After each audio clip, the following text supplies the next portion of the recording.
Sampaikan isi hatimu buat kami mengerti. Roh Kudus yang tolong kami dengan roh hikmat, wahyu, dan pengertian. Dan ajari kami dari hatimu sendiri, biar tidak ada yang pulang tanpa diubah dan tanpa diberkati Tuhan. Di dalam nama Tuhan Yesus, semua kita berkata amin. Berikan kemuliaan buat Tuhan kita sekali lagi. Silakan duduk, saudara. Kehidupan kita ini seperti sebuah perjalanan penaklukan sebenarnya. Pada saat orang berhenti menaklukkan sesuatu, pada saat orang sudah enggan untuk menaklukkan lebih banyak lagi, maka sebenarnya hidupnya dan jiwanya sudah berhenti. Seharusnya setiap orang percaya itu berhenti menaklukkan ketika dia mencapai garis akhir.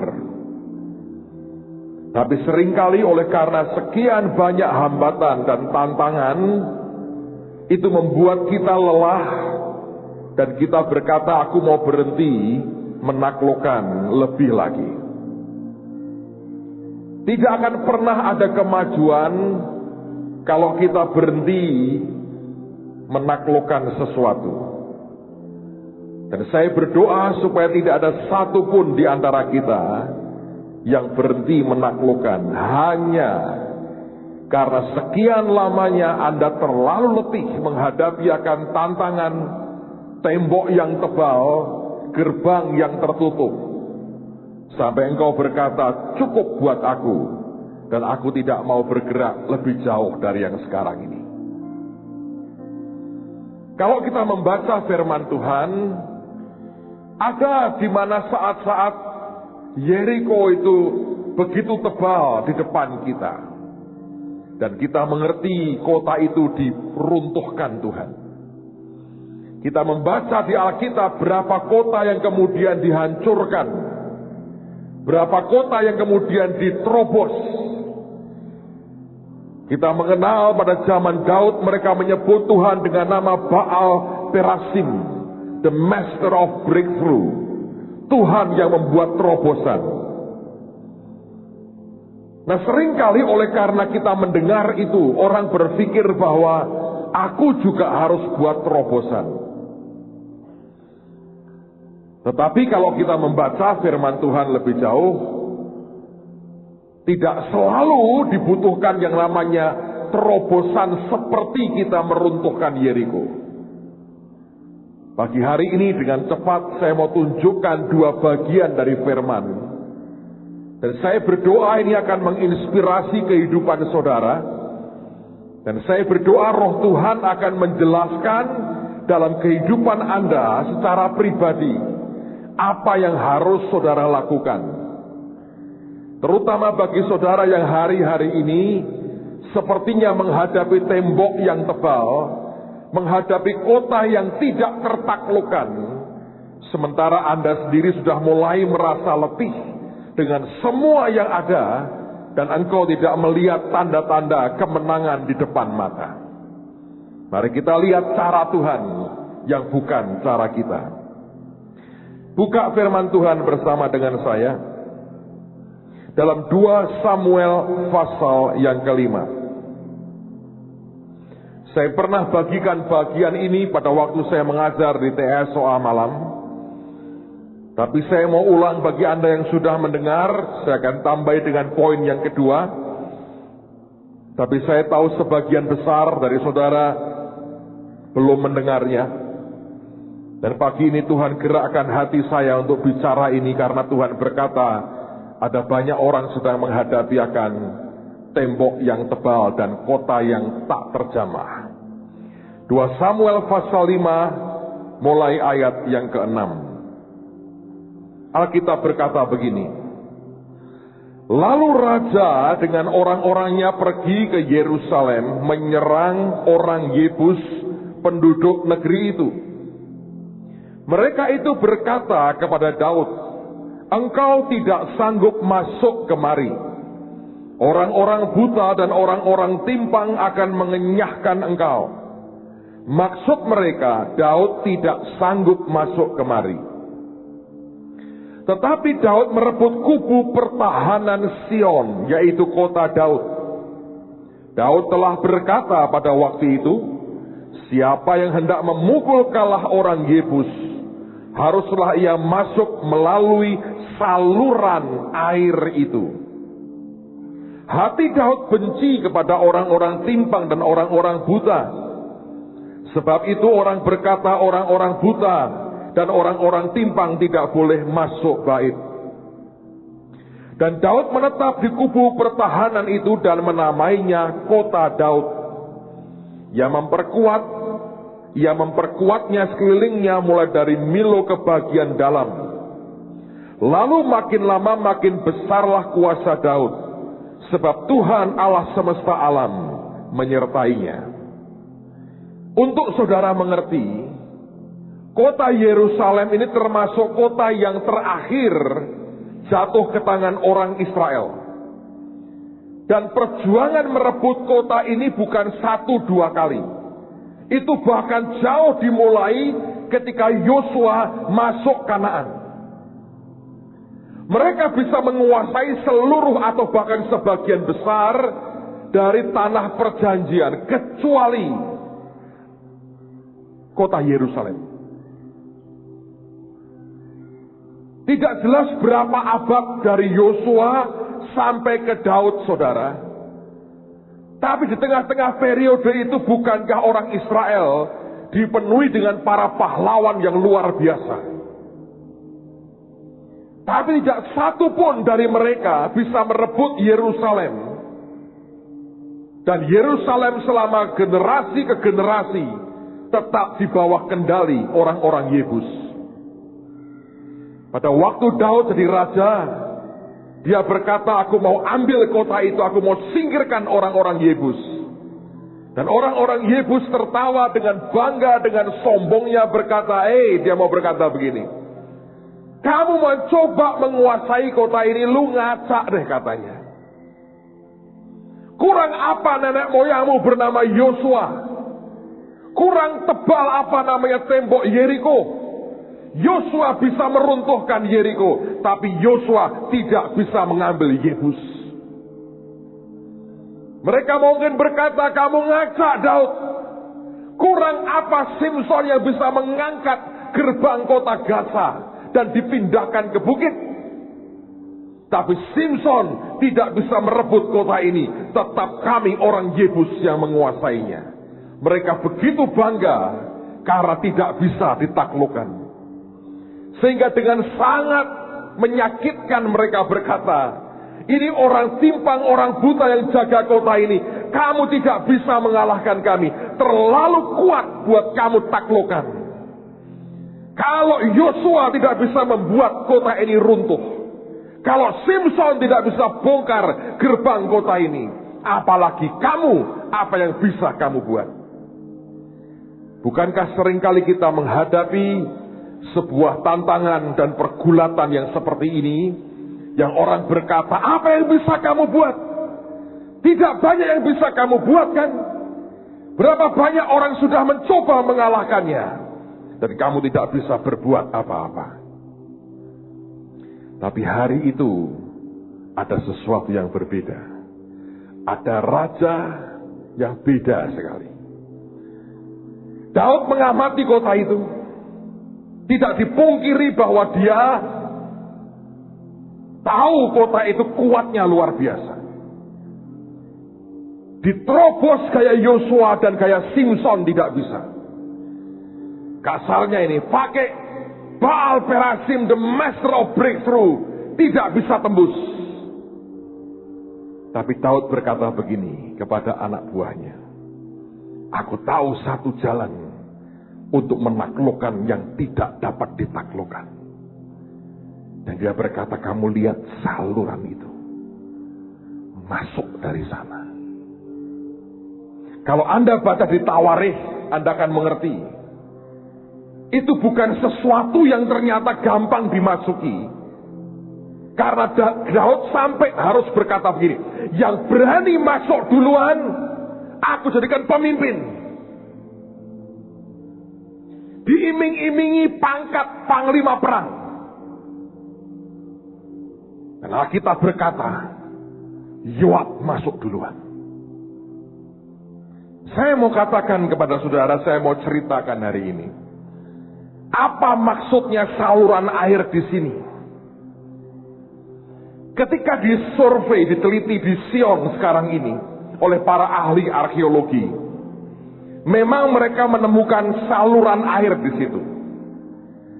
Tetapi itu saluran yang ditemukan sekarang ini adalah usianya 300 tahun kurang lebih setelah Daud. Jadi pasti bukan saluran yang sekarang ini orang berkata, ya ini salurannya. Pasti bukan. Karena itu usianya 300 tahun setelah Daud. Lalu para arkeolog mulai mencoba menggali lebih jauh lagi. Dan mereka menemukan sebuah fakta. Bahwa rupanya yang dimaksudkan saluran air itu adalah gorong-gorong WC. Untuk orang buat buang tinja. Lubangnya kecil, pas hanya untuk satu orang. Panjangnya kira-kira 18 meter. Nah, untuk orang bisa masuk ke sana, ketopongnya harus dilepas. Baju perangnya harus dilepas. Tidak boleh pakai perisai, nggak bisa masuk perisai. Tanggalkan perisai. Pedang yang panjang pun tidak bisa dipakai. Hanya bisa bawa pedang pendek. Pakaiannya seadanya yang melekat di badan. Tidak boleh pakai pakaian perang sama sekali. Dan Anda bayangin, itu saluran kotoran dari dalam dibuang keluar. Coba bayangkan Anda di posisi itu. Tidak boleh pakai apapun. Pakai pakaian biasa. Harus ringkes banget. Dengan menyelipkan pedang kecil di belakang. Anda masuk. Kalau jamnya salah, atau sedang wabah di dalam, Anda kan mesti merangkak. Itu kan gak bisa berjalan begini, gak bisa. Anda mesti merangkak kan. Satu, pasti licin. Karena lumut dan sebagainya. Tapi yang gawat itu, arus yang dari sana tidak bisa Anda hindari. Bisa gak hindari? Gak bisa. Karena cuma sebadan, masuknya satu demi satu. Anda mesti ngerangkak. Makanya gak ada orang mau. Dan Daud berkata, kalau tidak ada yang mau, tidak mungkin kita kuasai Yerusalem. Hari ini kita menyanyi tentang kota Sion. Tahukah Anda Sion direbut lewat saluran WC? Hari ini orang ngomong Bukit Sion. Saya beritahu itu direbut, jatuh ke tangan Tuhan. Bukan lewat sebuah pendobrakan yang besar. Tapi seseorang masuk lewat saluran yang kotor dan bau. Anda bisa bayangkan? Jiwa merangkak. Tiba-tiba ada air dari depan. Dia sudah sadar. Oh. Dia tidak bisa bergerak. Mukanya ke depan. Dia coba ambil nafas. Nggak tahan. Tutup matanya. Dia bisa geleng-geleng sedikit. Tangan nggak bisa digerakkan banyak. Hanya begini aja.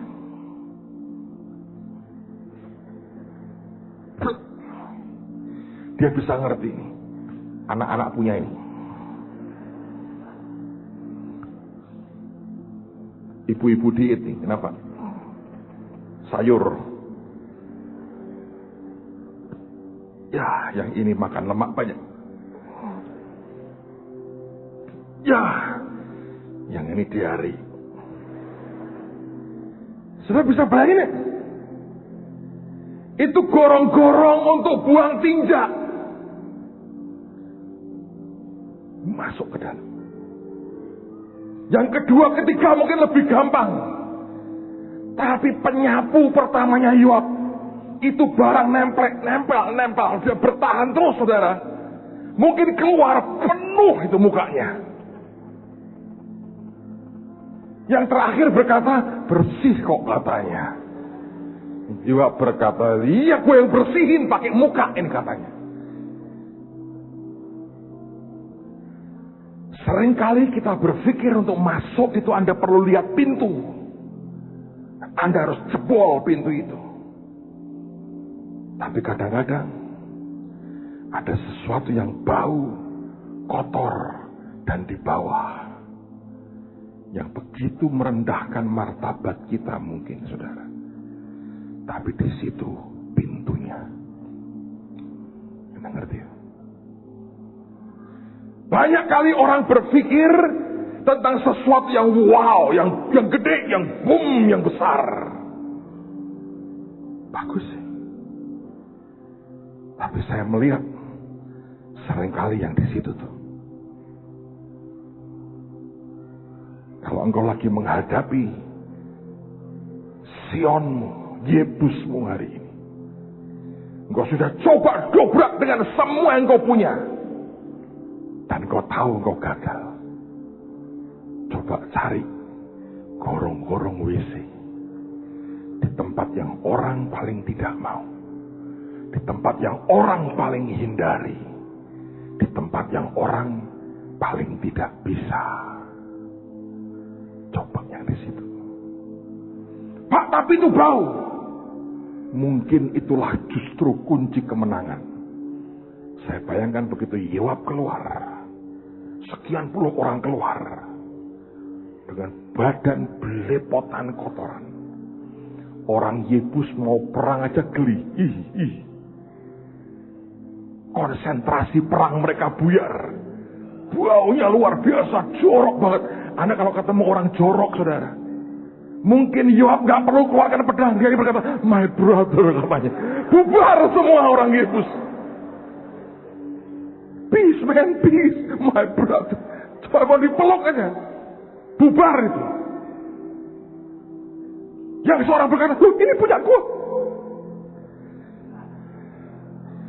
My brother. Itu geger kota. Dan mungkin dengan tenang dia buka pintunya. Dan ribuan pasukan lain masuk. Tapi fakta firman berkata, setelah sekian abad tidak ada satu orang pun dari bangsa pilihan Tuhan bisa nyentuh kota itu. Hari itu kota itu jatuh. Dan dari situ hari ini kita kalau nyanyi, ku mendaki ke Bukit Sion. My goodness, Anda mau mendaki ke Bukit Sion lewat gorong-gorong itu. Mulai hari ini kalau nyanyi dengan pengertian, saudara. Anda tidak akan naik sebelum baumu sesuai dengan bau gorong-gorong itu. Tapi kita lebih suka jadi orang terhormat yang tidak mau bersentuhan dengan sesuatu yang kotor di bawah. Saudara tidak akan pernah bisa taklukkan apapun.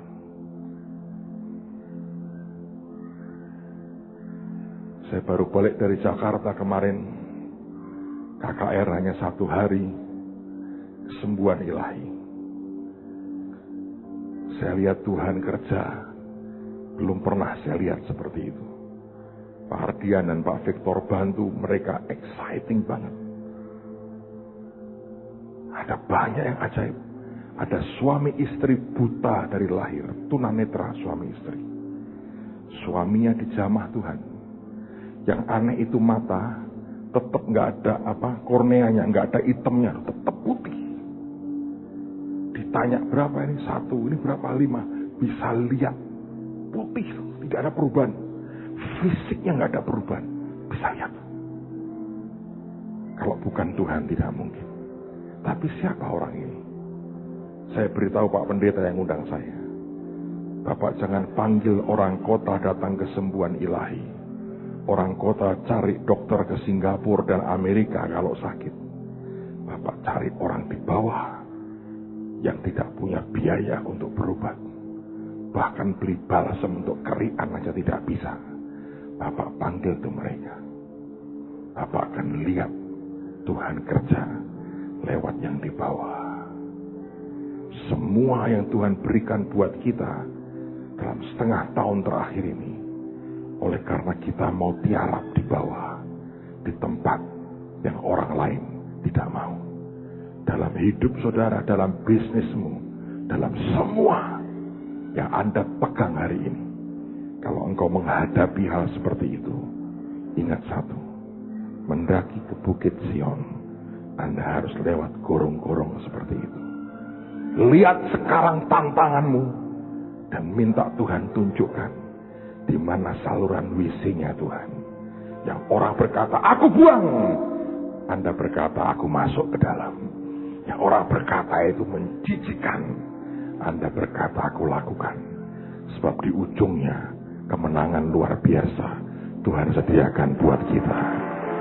Amen, saudara. Saya baru selesai KKR preman di Jakarta. 5.000-an kira-kira preman dan keluarganya datang. Itu Balai Samudra penuh. Ngeri, saudara, ngeri. Satu kelompok di depan tidak mau masuk. Mereka berkata, musuh kami di dalam. Kami masuk, pisau, cabut, berantem. Tapi waktu mereka masuk melengok ke dalam, di depan para pemimpinnya lagi duduk bercanda ketawa-ketawa. Mereka berkata, ya pemimpin sudah berdamai, ayo masuk katanya. Penuh dengan preman. Saya nggak nyebut nama saudara. Saya ketemu satu orang, saya sebut namanya, Anda tahu. Ini orang ini, saudara ini, fisiknya kecil banget. Badan sudah cacat. Dingin sekali. Dia berkata begini, dengan beku. Dia berkata, untuk membela hak saya, istilah dia, saya sudah bunuh dengan tangan saya ini. Tangannya hilang satu, saudara. Cuma tangan kiri. Saya bunuh 23 orang. Belum waktu perang, dia bilang sudah nggak kehitung yang saya bunuh. Dan dia berkata, tidak ada orang mau dengan kami. Tidak ada orang mau dan berani buat ini untuk kami. Saya sangat menghargai apa yang dibuat. 5.000 orang tertib. Memang waktu dibagi kaos itu agak mengerikan. Kalau ngomong mereka nggak bisa pelan. Mungkin biasa nagih utang orang, saudara. Ukuran saya besar, tidak bisa, ini tidak muat. Kalau yang bagi nggak ada Pak ukuran Bapak. Preman, saudara. Saya bawa tas saya dengan semua isinya, dengan handphone saya taruh di sebelah orang ini. Itu tempat paling aman. Tidak ada orang akan sentuh tas saya di situ. Sebab dia sudah matikan puluhan orang. Tidak ada orang ingin jadi daftar nomor sekian sebagai tambahan orang yang dia tembak. Ini orang sopannya luar biasa. Datang sebelum kebaktian, setengah jam sebelum ibadah mulai. Datang duduk paling depan. Dia tunggu sampai saya khotbah selesai, semua selesai. Dia kasih sambutan. Dia bilang, tepuk tangan buat Yesus, segala macam, saudara. Kemudian selesai semua. Acara ibadah selesai. Tinggal lagu, tinggal mereka nyanyi dan sebagainya. Dia pamit masuk ke dalam, temuin saya. Dengan 6 bodyguard yang gede-gede, dianya kecil banget. Dia bilang, thank you Pak, terima kasih. Tidak ada orang peduli dengan kami selama ini. Dan tidak ada gereja mau terima kami. Dia berkata, kalau Bapak mau buat di Semarang, anak buah saya 1000 di Semarang, saya kerahkan semua.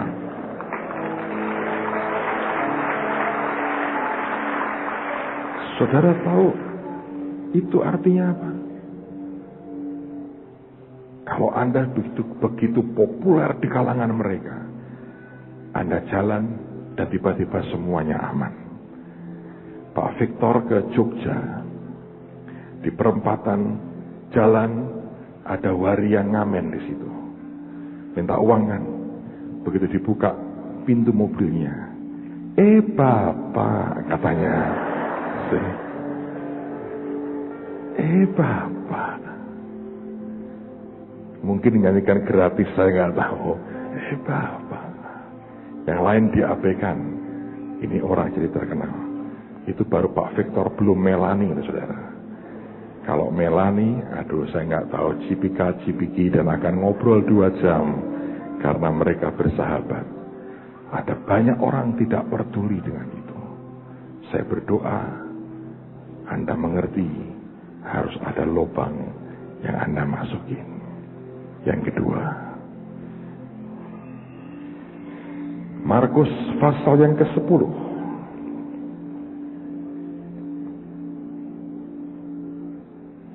Markus pasal yang ke-10. Ayat 25. Markus 10 ayat 25. Lebih mudah seekor onta melewati lubang jarum daripada seorang kaya masuk ke dalam kerajaan Allah. Banyak orang berkata, Yesus, kira-kira dong, onta gede masuk lewat lubang jarum, kau berkata lebih mudah, berarti kami ini yang diberkati Tuhan, kans terbesarnya neraka dong. Sebetulnya bukan begitu. Di gerbang Yerusalem, dan bahkan pada zaman itu di kota-kota besar yang lain, pada waktu matahari mulai terbenam, gerbang kota selalu ditutup. Untuk apa? Keamanan kota. Tetapi orang mengerti, ada musafir-musafir, ada pedagang-pedagang yang selalu saja bisa datang nyampe di kota itu lebih dari ketika matahari tenggelam. Oleh karena mereka mungkin terhambat dan sebagainya di jalan, sehingga tiba di kota itu setelah gerbang ditutup. Nah, biasanya di samping gerbang itu ada sebuah pintu kecil yang tidak pernah ditutup, kecuali pada waktu perang. Itu gunanya untuk orang-orang yang nyampe di kota dan gerbang yang gede sudah tertutup, mereka masih bisa masuk kota. Pintu itu sempit dan pintu itu cukup pendek. Itulah yang disebut dengan lubang jarum. Seekor onta akan lebih mudah melewati lubang jarum itu daripada orang kaya masuk kerajaan surga. Sebab Tuhan mau berkata begini, walaupun pintunya tertutup, selalu ada celah kecil yang terbuka buat siapapun. Tetapi untuk masuk ke sana, onta itu harus melewati 2 hal. Yang pertama, semua barang bawaannya dia harus ditanggalkan, dilepas. Hanya badan onta yang bisa masuk. Tapi kalau onta itu dipenuhi dengan barang bawaan, dagangan, dia tidak akan bisa masuk. Sehingga semua beban, kekayaan barang bawaannya harus dilepas. Dan yang kedua, karena itu pendek, onta tidak bisa masuk dengan terlalu gagah. Dia harus merunduk dan dia masuk begini. Dan Tuhan Yesus berkata, onta lebih mudah. Sebab onta rela ditanggalkan semua yang dia punya. Dan onta rela merunduk begini. Dia masuk. Tapi orang kaya, bawaannya banyak, dan jalannya begini. Pintunya segini, Tuhan, terobosan Tuhan, terobosan Tuhan. Tuhan berkata, kebuka anak kurang gede Tuhan. Sempitin dirimu, enggak bisa Tuhan. Merendah, enggak mau Tuhan, kan aku orang kaya. Susah masuk kerajaan surga. Anda ngerti yang Tuhan maksudkan? Ada saatnya perlu terobosan, didobrak, penjebolan. Tapi ada kalanya kerendahan hati kita akan memulai sesuatu yang ajaib dalam kehidupan kita. Amen, saudara. Saya berdoa hari ini Tuhan bicara sesuatu dalam hidupmu. Dan saya berdoa anugerahnya akan diberi. Anda lihat kebenaran Tuhan dalam hidup kita. Tutup Alkitab saudara. Mari berdiri bersama-sama. Naikkan pujian tadi. Biarkan Anda mengerti Tuhan itu luar biasa. Dia Bapa dan sahabat kita. Dan kita sembah Tuhan. Dia tidak pernah meninggalkan kita. Dan pagi hari ini ada satu cara yang Dia berikan buat kita.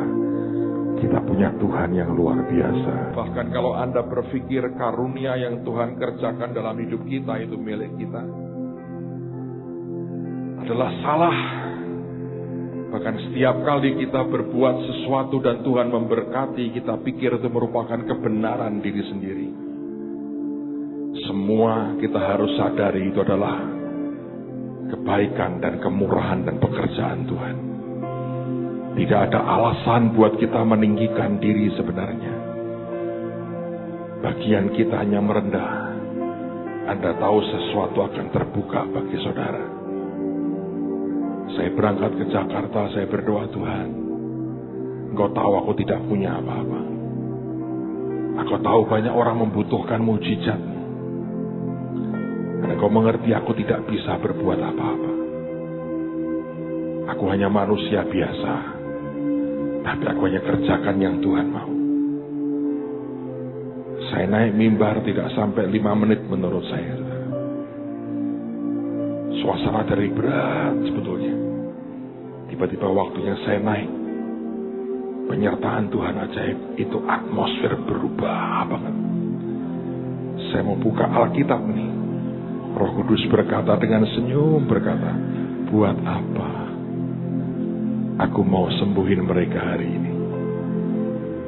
Saya hanya bicara kebenaran tanpa saya baca Alkitab memang. Dan saya lihat orang-orang mengalami mujizat Tuhan. Ada seorang ibu yang stroke, mati separuh badannya. Dia jerit histeris, dia angkat tangannya, dia putar, dia pelukan dengan konselor yang mendampingi dia berdoa. Ada lagi satu orang yang punya benjolan gede di lehernya. Tiba-tiba hilang malam hari itu. Ada begitu banyak yang ajaib. Ada seorang bapak haji masuk di gotong, pulang jalan, saudara, nangis, bilang Yesus menyembuhkan saya. Saya hanya 5 menit, saya selesai. Antrian yang bersaksi banyak. Saya tahu Pak Victor dan Pak Ardian akan cukup sibuk dengan sekian banyak orang antri. Dan itu kalau tidak hentikan kesaksiannya nggak bisa berhenti terus. Saya bilang, Tuhan, bagianku selesai. Dia berkata selesai. Saya pamit dengan pendetanya. Saya balik. Pak Ardian telepon, saya berkata ini luar biasa. Susah dihentikan. Roh Tuhan sedang kerja dengan cara Tuhan yang ajaib. Bukan karena manusia, tapi karena Dia. Pagi hari ini apapun persoalan saudara, apapun pergumulan, mari datang ke Tuhan saudara. Saya mau berdoa, biarkan hari ini ada pintu yang terbuka. Mungkin gorong-gorong itu akan terbuka. Anda lihat, mungkin lubang jarum yang terbuka buat saudara. Tapi percayalah kita punya Yesus yang hidup dan bukan Yesus yang mati. Mari angkat tangan, berikan tepuk tangan yang paling baik buat Tuhan. Thank you Lord. Tuhan yang luar biasa. Mari sembah Tuhan. Thank you Lord. Mari semua angkat tangan, ku sembah Kau Allah. Ku sembah Kau Allah.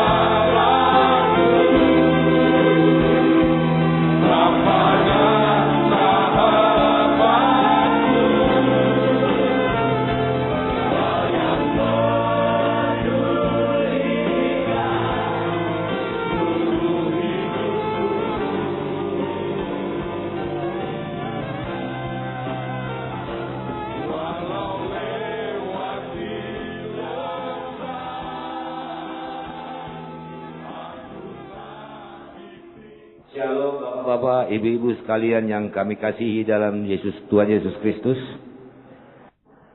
Saya ingin memperkenalkan dulu, kebetulan istri saya ada di depan. Kalau berdiri di sini tidak begitu kuat, sehingga istri saya ada di depan duduk. Kami punya 3 anak. Yang pertama namanya Benny, yang kedua Yeri, dan yang ketiga perempuan Tresita. Di dalam perjalanan rumah tangga kami senantiasa diliputi kebahagiaan, sehingga kami bisa menyekolahkan anak-anak kami ini dengan baik. Mereka tumbuh menjadi anak-anak yang baik.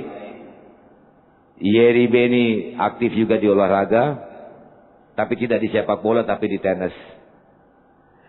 Sehingga kami tidak pernah merasakan goncangan dalam rumah tangga kami. Saya kebetulan melatih di luar.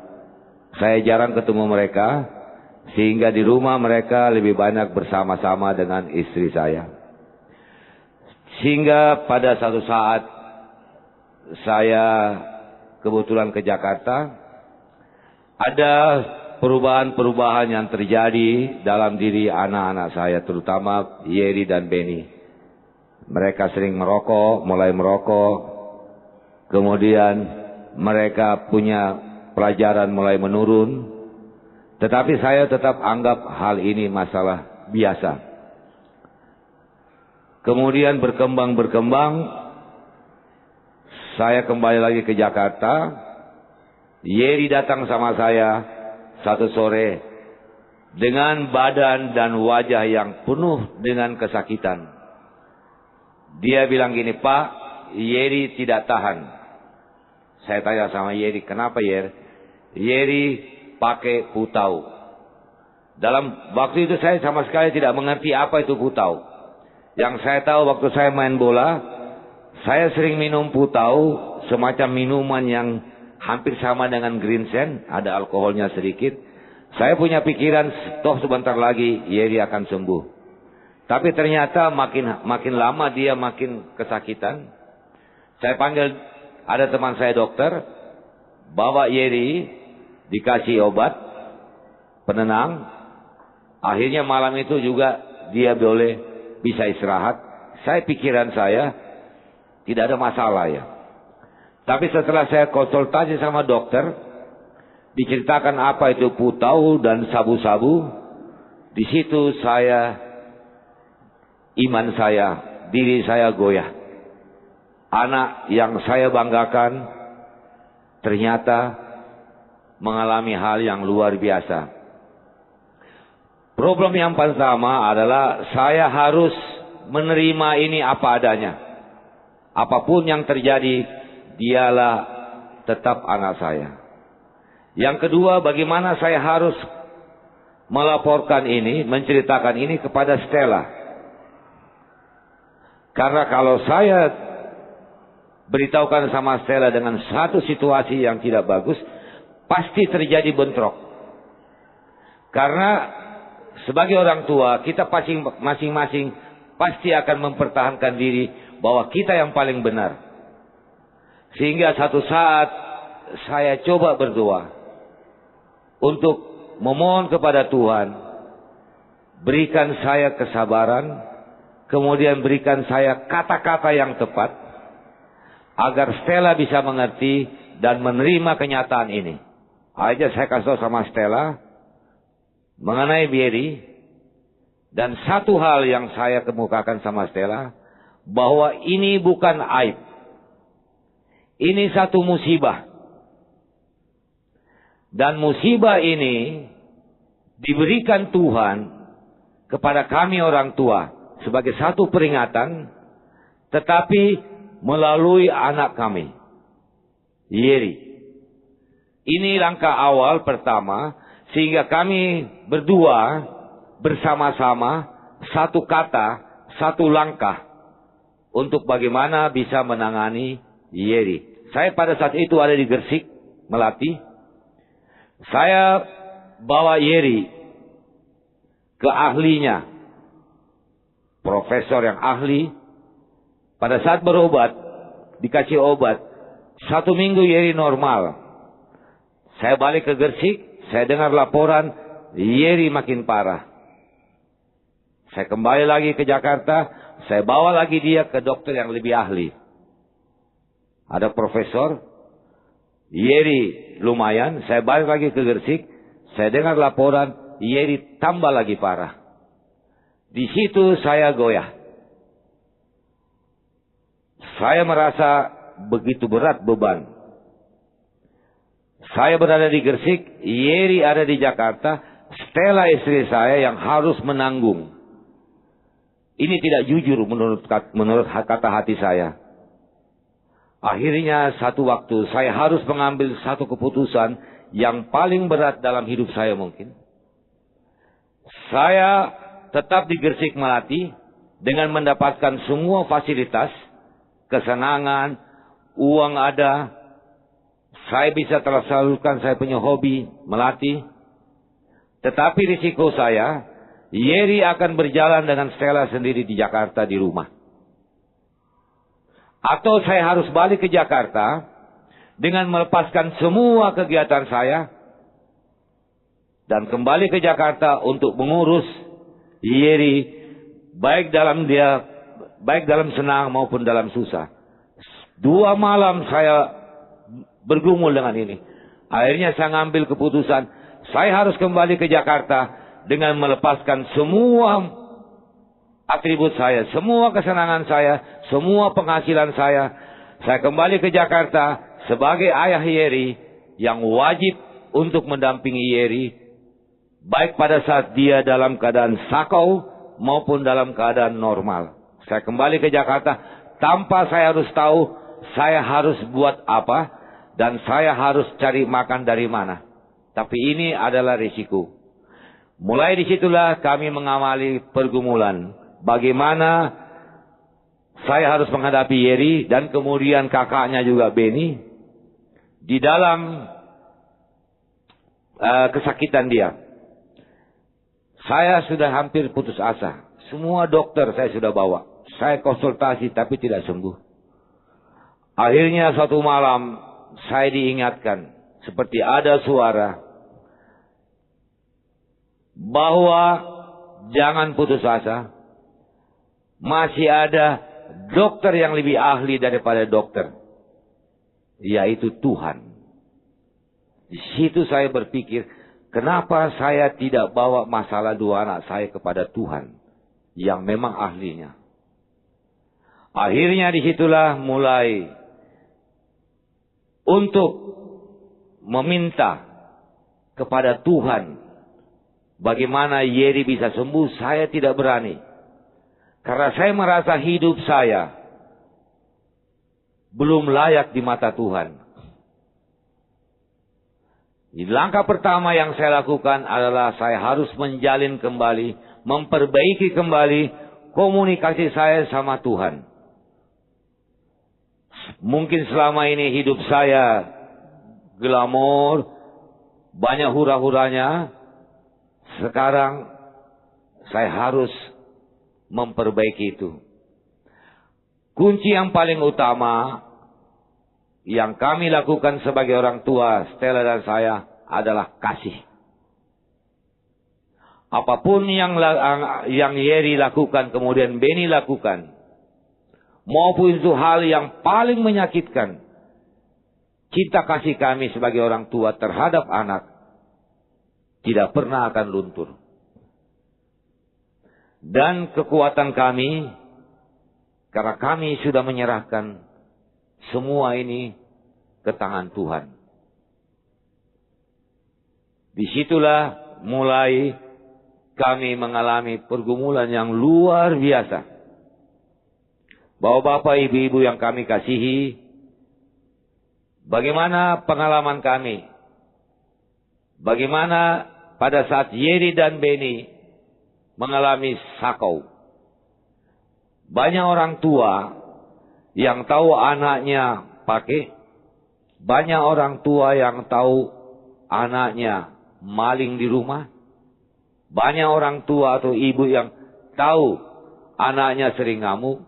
Tapi tidak banyak orang tua yang tahu, yang mendampingi anaknya pada saat anak itu mengalami sakau.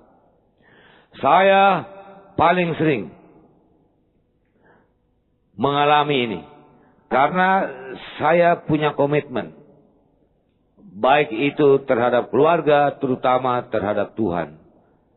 Saya tinggalkan semua atribut saya. Saya menjadi ayah Yeri dan Beni yang punya kewajiban mendampingi dia. Sehingga pada saat dia lagi sakau, bagaimana penderitaannya. Tidak ada penyakit yang paling sakit seperti pada saat mereka lagi sakau. Setelah dia pakai, air mata saya keluar. Satu sisi saya memberikan satu barang yang bisa melepaskan kesakitan dari Yeri. Tetapi di sisi lain, saya sebagai orang tua pelan-pelan membunuh Yeri dengan memberikan itu barang. Tapi saya tidak punya pilihan pada saat itu. Kalau saya tidak punya uang, saya kadang-kadang pelukan sama mereka. Sama-sama kita nangis. Nunggu pagi. Bisa pinjam kiri kanan untuk belikan barang kepada mereka. Ini pergumulan. Kemudian pergumulan yang paling berat adalah berebut kasih sayang ini. Karena Beni sama Yeri ini sering di luar. Sering di luar rumah. Saya jam berapapun juga selalu berusaha untuk mencari mereka. Saya kadang-kadang hanya pakai sendal, pakai celana pendek, pergi cari mereka. Kadang-kadang saya jalan kaki, bisa nongkrong di depan rumah bandar. Nunggu mereka. Saya tahu anak saya ada di dalam, di tempat rumah bandar. Saya tunggu, kadang-kadang saya duduk di samping got. Saya tidak peduli lagi bahwa saya ini Roni Pati Nasrani, yang orang kenal. Yang ada di benak saya ini ayahnya Yeri. Kalau Yeri keluar atau Beni keluar, saya panggil dia, saya ajak dia pulang.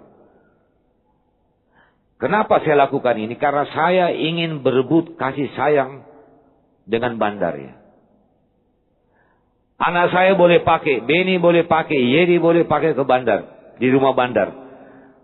Tapi dia harus pulang. Sebab kalau dia pulang ke rumah, Stella, saya dan adiknya Cita selalu menyambut mereka dengan penuh kasih sayang. Kita tidak pernah menyambut mereka dengan muka marah. Walaupun sebelumnya dia ada ambil barang di rumah. Atau sebelumnya ada orang nagih utang karena ulah mereka. Tapi kita sambut mereka dengan penuh kasih sayang. Kalau mereka normal, kita duduk, kita ngobrol. Kita berdoa bersama-sama. Menunjukkan kepada mereka bahwa ini loh orang tua kalian. Yang selalu care, selalu perhatikan, dan selalu cinta mereka.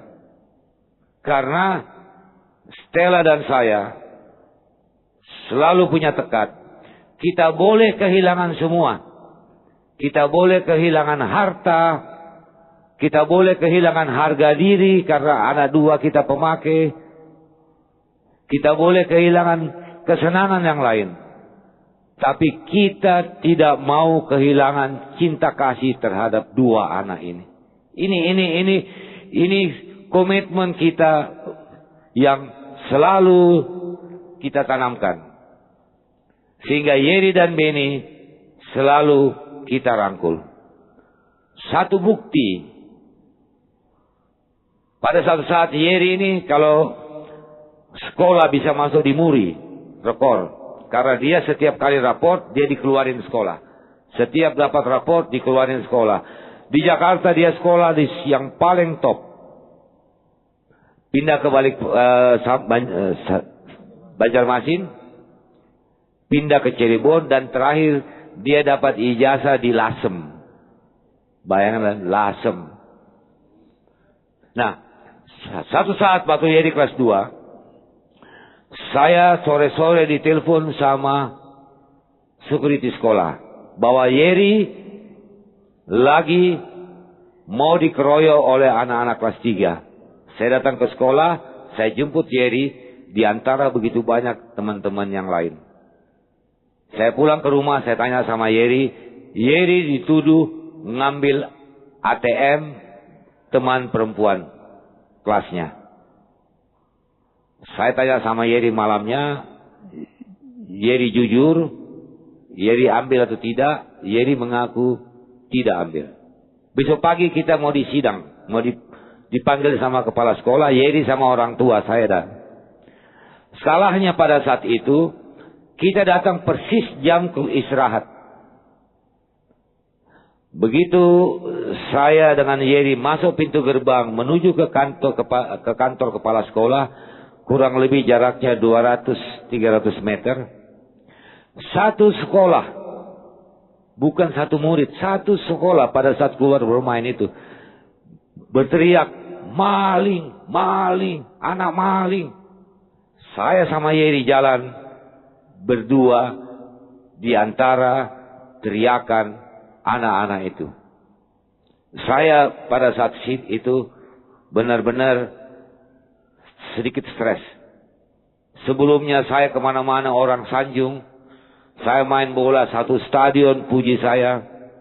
Tapi kali ini saya jalan berdua dengan satu situasi yang lain. Saya hanya ngomong, saya peluk Yeri ya, sambil jalan sama Yeri. Yeri tabah ya. Yang luar biasa Yeri juga menguatkan saya. Sehingga kita bisa jalan sampai di ruangan kepala sekolah. Dan pada saat diperiksa, Yeri tidak terbukti. Dan setelah selesai, Yeri, saya dilihat sendiri dengan mata kepala saya, pergi ke teman-temannya yang tadinya teriakin maling dia. Di situ saya punya hati menangis ya. Tuhan, anak saya ini anak yang hatinya mulia. Tapi kenapa dia mendapatkan musibah yang luar biasa? Saya yakin anak saya hatinya mulia. Habis diteriaki maling, justru dia datang ke mereka. Bukan dengan perasaan dendam, tapi dengan perasaan sahabat. Ini yang selalu menguatkan kami. Hal lain, bapak-bapak, ibu-ibu yang memberikan motivasi kuat kepada kami, bahwa pemakai ini beda-beda tipis. Begitu dia keluar rumah, bisa overdosis meninggal, bisa karena hal-hal yang lain. Sehingga tanggung jawab kami, istri dan saya, punya satu tekad. Kalau toh anak kami meninggal, dia meninggal dalam kasih sayang kami. Bukan sebagai anak yang kita buang. Bukan sebagai anak yang kita benci. Tapi mereka adalah anak-anak yang patut dan kita selalu sayangi mereka. Inilah yang selalu membuat hati, jiwa kami kuat. Karena saya pernah dengar seorang gembala Tuhan bahwa kalau kita meninggal, di batu nisan kita ini hanya ada nama, tahun kelahiran, straight tahun meninggal. Nah, arti straight journey ini, perjalanan hidup ini menuju ke akhir. Kami orang tua ingin stripnya ini senantiasa berada dalam tangan Tuhan. Padahal kalau kita lihat arti strip di nisan itu kecil sekali, tapi luar biasa. Dan kami ingin mengakhiri strip ini tetap berada dalam tangan Tuhan. Nah, inilah bapak-bapak, ibu-ibu pergumulan kami. Ada hal-hal yang mungkin bapak atau ibu yang saat ini ada saudaranya, ke anaknya yang terkena seperti kami. Ada satu hal yang kami ingin sampaikan kepada bapak ibu. Jangan berhenti mengasihi mereka. Jangan membenci mereka. Harus ditolong mereka. berikan perhatian, berikan cinta kasih kepada mereka. Karena anak-anak pemakai, nanti Yeri cerita sedikit, mereka juga ingin sembuh. Mereka ingin keluar dari problem itu, tapi tidak ada yang bisa menolong mereka. Nah, mudah-mudahan hal ini bisa menjadi bahan apabila kita ketemu dengan mereka. Kita patut kasihi mereka, jangan membenci mereka. Karena mereka adalah juga anak Tuhan. Mereka juga ingin sembuh. Seperti apa yang kami alami dengan kedua anak kami ini. Problemnya memang berat. 3 tahun lamanya baru Tuhan menjawab doa kami. 3 tahun. Begitu Tuhan menjawab doa kami, masalah Yeri dan masalah Beni selesai tanpa ada pengobatan dari dokter. Jadi satu sore saya dapat telepon, saya juga tidak kenal, seorang pendeta muda. Kita bicara di telepon, padahal sebelumnya itu Yeri dengan saya mau pergi beli obat. Dia lagi sakau. Tiba-tiba telepon, bicara, Yeri diminta ngomong di telepon. Yeri ngomong di telepon, saya dengar minta Alkitab.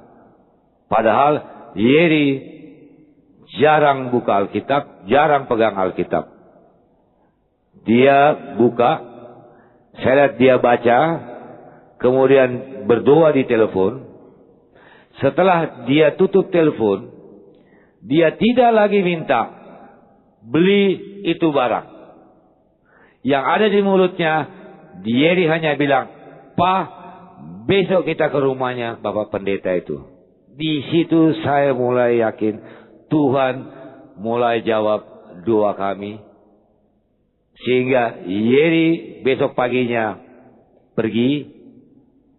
Dan setelah itulah Yeri mengalami dan Beni mengalami pemulihan. Yang terakhir mungkin kepada bapak-bapak, ibu-ibu sekalian. Pengalaman kami keluarga, orang tua. Pada saat bergumul dengan 2 anak kami kehilangan semuanya, Pak. Apalagi yang namanya harta, sama sekali hilang.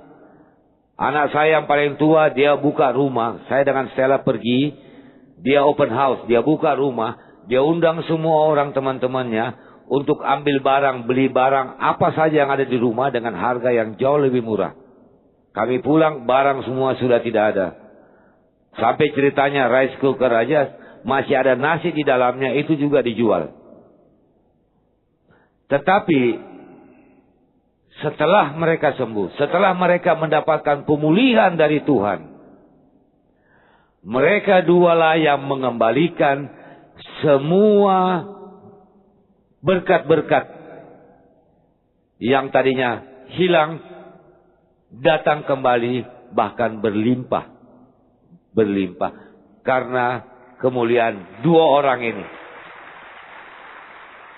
Jadi saya kira itulah yang paling utama. Selama kita berjalan dalam Tuhan, pasti ada imbalan yang kadang-kadang kita sama sekali tidak pernah tahu. Seperti yang terjadi dalam kami juga, kami tidak pernah tahu. Tetapi itulah kemurahan Tuhan. Karena menurut kami ada segitiga emas dalam proses penyembuhan yang kami alami. Yang pertama Tuhan, kemudian orang tua dan anak. 3 komponen ini tidak boleh saling pisah, tapi harus terkait, berhubungan untuk mendapatkan proses kesembuhan. Dan puji Tuhan, kedua anak kami justru yang tadinya dalam tanda kutip dibuang oleh keluarga besar kami, dianggap mereka juga sudah menjadi sampah karena mereka sering mencuri. Orang tua saya punya uang, adik-adik saya punya uang. Setelah mereka sembuh, mereka lah menjadi pemersatu dalam kasih sayang Tuhan dalam keluarga besar kami. Sehingga kalau ada apa-apa, Yeri dan Beni selalu orang pertama yang diminta untuk mendoakan. Apakah itu adik-adik saya punya masalah, orang tua punya masalah. Sehingga mereka yang tadinya dianggap dalam tanda kutip sampah, justru sekarang Tuhan memberikan kepada mereka satu hal yang luar biasa. Sehingga mereka mendapat tempat yang pantas di mata keluarga besar kami. Dan akhirnya kami sekeluarga mengucapkan terima kasih atas kesempatan yang diberikan kepada kami ini. Karena kami boleh berdiri di sini, kami boleh memberikan kesaksian. Karena Tuhan menyayangi kami sekeluarga ya. Karena Tuhanlah, maka dua anak kami bisa sembuh. Dan kami bisa memberikan sedikit kesaksian. Kami juga membuat buku tentang pengalaman kami mengenai keberadaan dua anak kami. Dan sekali lagi, kami tidak pernah bosan-bosan mengatakan kata kunci keberhasilan kami di dalam menyembuhkan dua anak kami adalah kasih dalam Tuhan Yesus Kristus. Amin.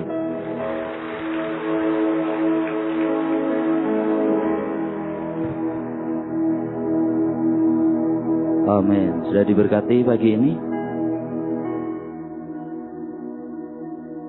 Mari saja kita bagi beri bersama-sama.